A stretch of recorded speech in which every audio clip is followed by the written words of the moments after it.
Assalamu alaikum warahmatullahi wabarakatuh. See, people should realize that they are using these terms very loosely. ये feminism, secularism, liberalism है, इसको बहुत लोग जो है लूजली जो है यूज़ करते हैं।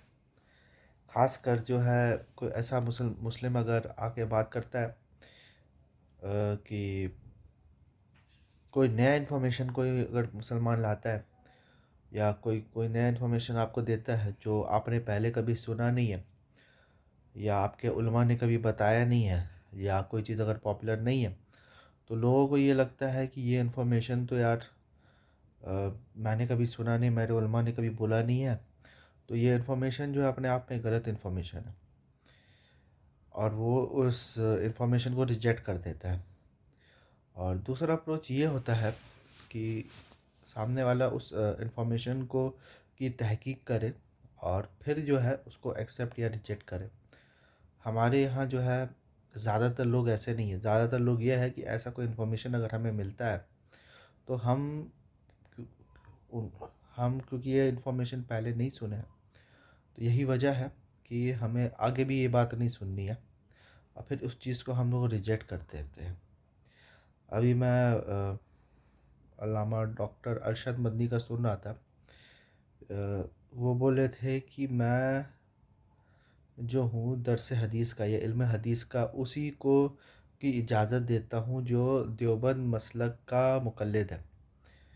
हम मुज्तहिद नहीं हैं, हम मुक़ल्लिदों के भी मुक़ल्लिद हैं। और ये वो बहुत फ़खरिया बोल रहे थे, ये बहुत प्राउडली बोल रहे थे कि भाई हम दलील समझ नहीं सकते, हम हदीस समझ नहीं सकते, हम हमसे पहले जो लोग गए हैं वो लोग मुज्तहिद थे, हम लोग मुज्तहिद नहीं थे। ठीक है, तो हम लोग मुक़ल्लिदों का मुक़ल्लिद है। तो जो भी मसलक देवबंद को आँख बंद करके जो है मानता है, मैं सिर्फ उसे ही इल्म हदीस की इजाज़त देता हूँ। तो आप ये सोचिए कि जिस बंदे का ये एटीट्यूड है या जिस उम्मत के उलमा का ये एटीट्यूड है, तो वो उम्मत कभी तरक्की कर सकती है? वो उम्मत जो तकलीद में इस लेवल तक डूब गई है कि तहकीक का उसमें थोड़ा सा भी रुझान मौजूद नहीं है, तो वो उम्मत कभी तहकीक कर सकती है? आप बाकी सब उम्मतों को देखो, उम्मत से मुराद कम्युनिटी है बाय द वे। ठीक है, बहुत सारे लोगों को ये लगता है वो कुंतुम खैर उम्मा उखरजत लिन्नास तामरूना बिल मारूफ व तनहौना अनिल मुनकर वाली जो आयत है, वो हमारे ऊपर भी फिट होती है। जो हमारे ऊपर फिट नहीं होती है वो सहाबा के ऊपर फिट होती है। हमारा तो ये हाल है कि majority of us don't even pray 5 times a day. तो जो कम्युनिटी, जो पीपल, जो लोग, जो कौम की मेजॉरिटी की ये हालत है कि वो 5 वक्त नमाज भी नहीं पढ़ते हैं, वो खैर उम्मत कैसे हो सकती है? उम्मत का मतलब जो है वो कम्युनिटी होता है। जैसे सहाबा भी एक कम्युनिटी थे, हम लोग उम्मत मोहम्मद सल्लल्लाहु अलैहि वसल्लम बेशक है, इसमें कोई शक नहीं है, लेकिन वहाँ पर जिस जिस उम्मत का जिक्र हुआ है वो सहाबा का, सहाबा से मुराद है।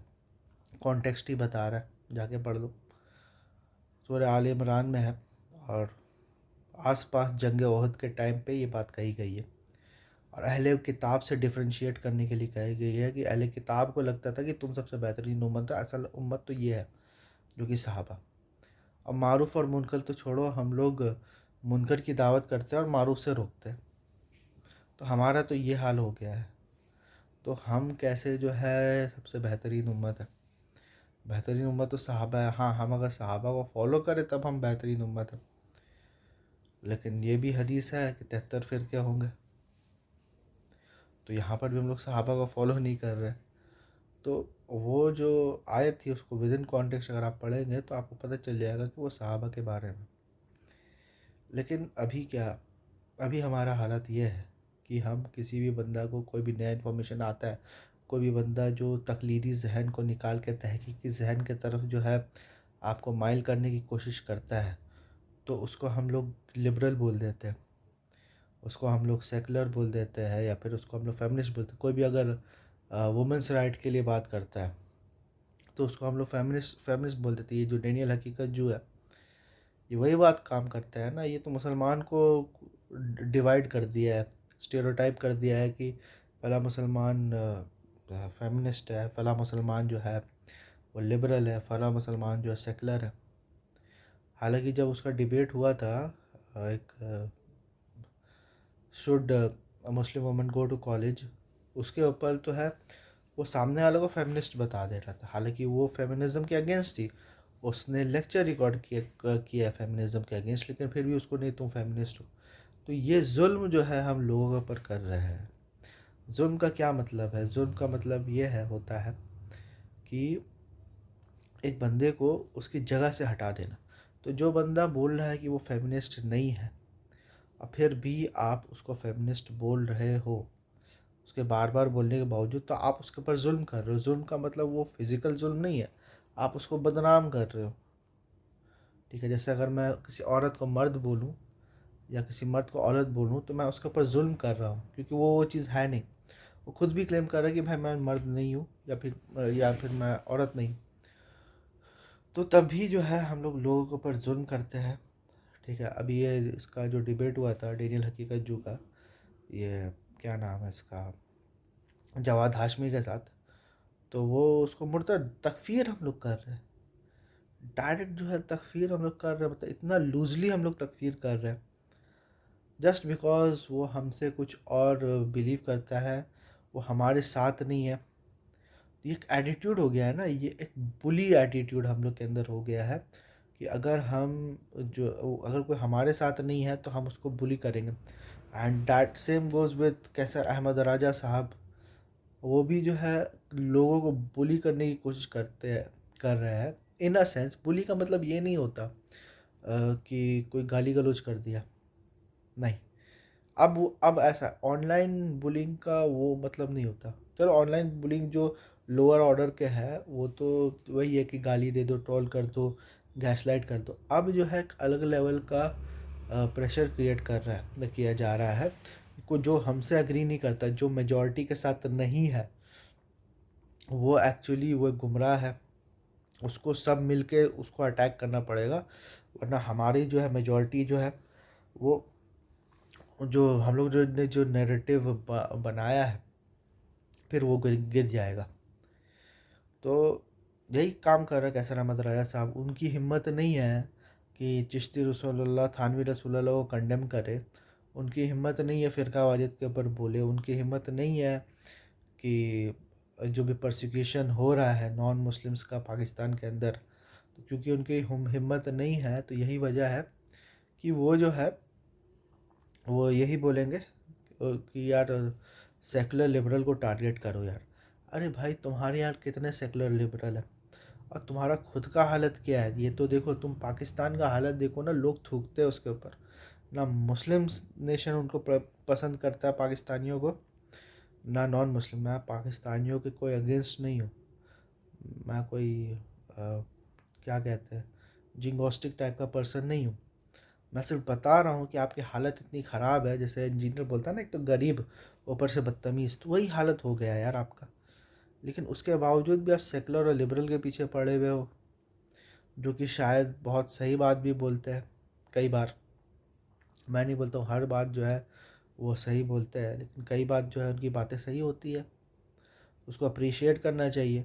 तो वही चीज़ उसके पीछे जो है ये मोहम्मद अली मिर्ज़ा के पीछे पड़ गया। अब भाई मोहम्मद अली मिर्ज़ा कोई ऐसा वैसा आलिम तो है नहीं कि वो गांधी साहब तो है नहीं कि वो जब हद से ज़्यादा बेनिफिट और डाउट देगा।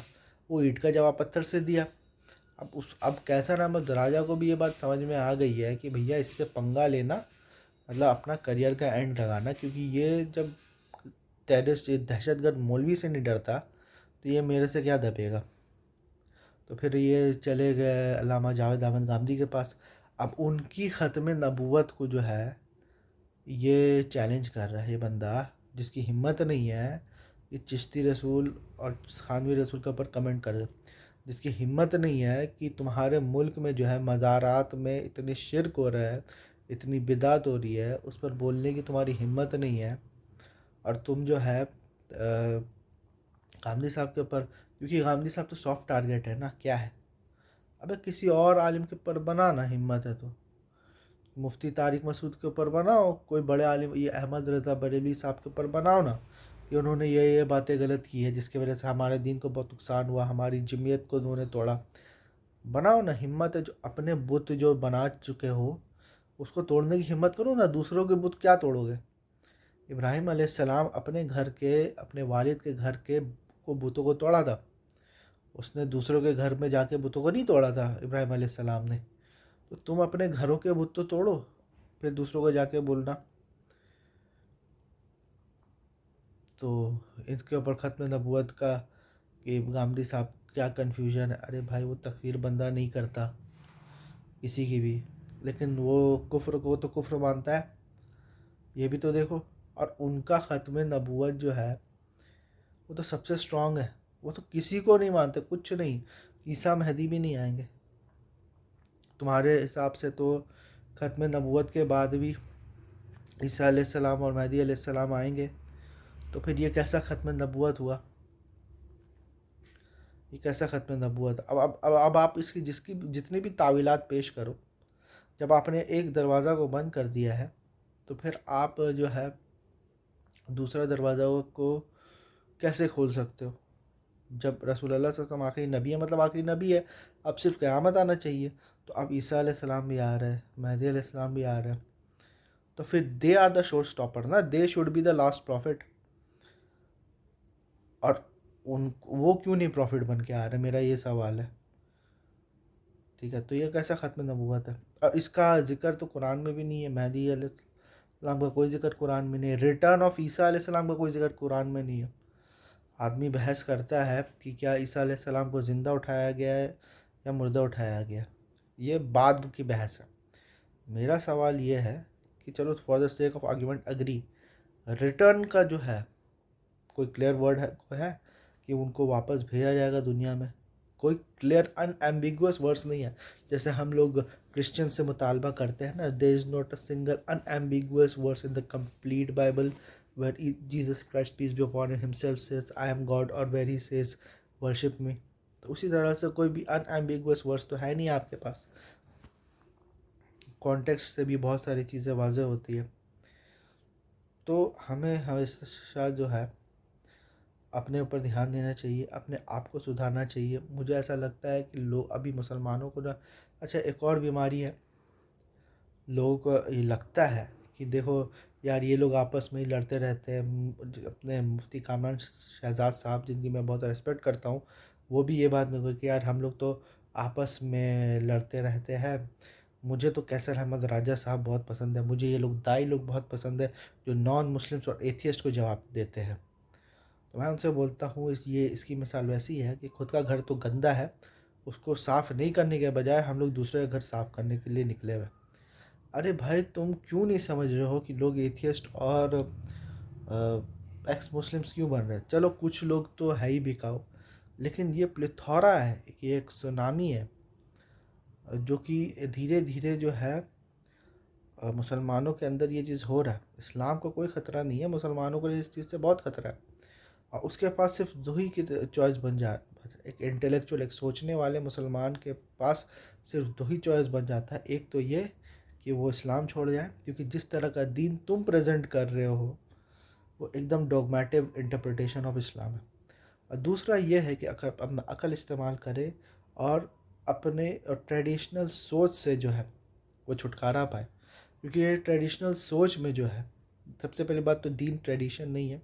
इस्लाम is not a tradition, it is a religion, but people are more focused about their tradition than about their religion. Problem ये, दिस इज़ द प्रॉब्लम कि हमारे उलमा ने ये कहा है, हमारे बाप दादों ने नहीं कहा। भाई तुम्हारे उलमा हो या तुम्हारे बाप दादो है, इवन दे आर, वो भी मुखल्लफ है कि वो एविडेंस के बेसिस पे लोगों को मनवाए।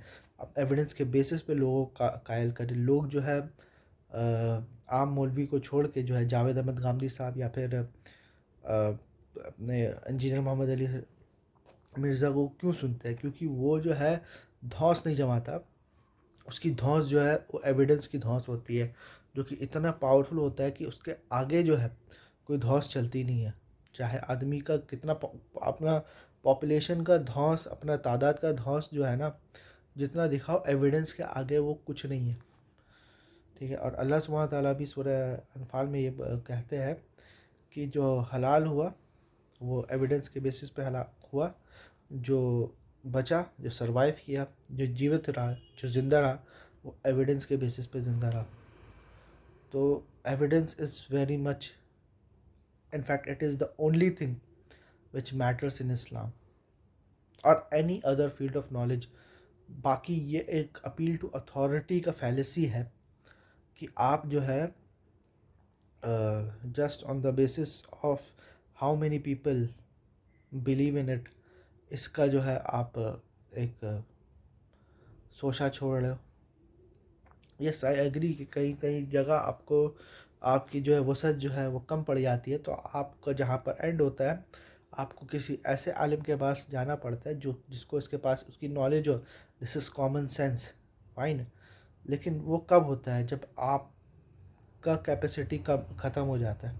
वो तभी होता है ना, जैसे मुझे अगर किसी हदीस के बारे में पता करना है तो मैं किसी मुहद्दिस की तहकीक पढ़ूंगा, क्योंकि मेरी तहकीक नहीं है उस हदीस के बारे में, ठीक है। लेकिन अगर मैं उस मुहद्दिस से सेटिस्फाई नहीं हुआ तो मैं किसी दूसरे आलिम के पास जाऊंगा, ठीक है। जैसे आज हम किसी डॉक्टर के पास जाते हैं, हम उससे सेटिस्फाइड नहीं होते, हम डॉक्टर चेंज कर लेते हैं। लेकिन ये तकलीद मुकल्लिद क्या बोलते हैं कि तुम हनफी मौन हुए हो तो हनफी ही मरना है तुमको, आप चेंज नहीं कर सकते। अगर हनफी हो गया आप जो है शाफ़ी ओपिनियन को आप ये नहीं कर सकते। ये कौन से फील्ड ऑफ नॉलेज में होता है? ये किसी भी फील्ड ऑफ नॉलेज में नहीं होता है। तो अगर आप इस्लाम को कोई फील्ड ऑफ नॉलेज समझते हैं, वैसे तो आप एग्ज़ाम्पल देते हैं डॉक्टर इंजीनियर का कि हमेशा स्पेशलिस्ट से आप जो है रब्ता करें। तो अगर आप इस्लाम को भी एज स्पेशलाइजेशन के ऊपर अगर आप रखते हो, तो अगर कोई बंदा एक स्पेशलिस्ट से खुश नहीं है तो वो दूसरा स्पेशलिस्ट को के ऊपर वो ये करेगा। वो बंद तो नहीं करेगा कि ज़िंदगी भर एक ही से लेगा knowledge. So this is the thing. Video थोड़ा सा लंबा हो गया।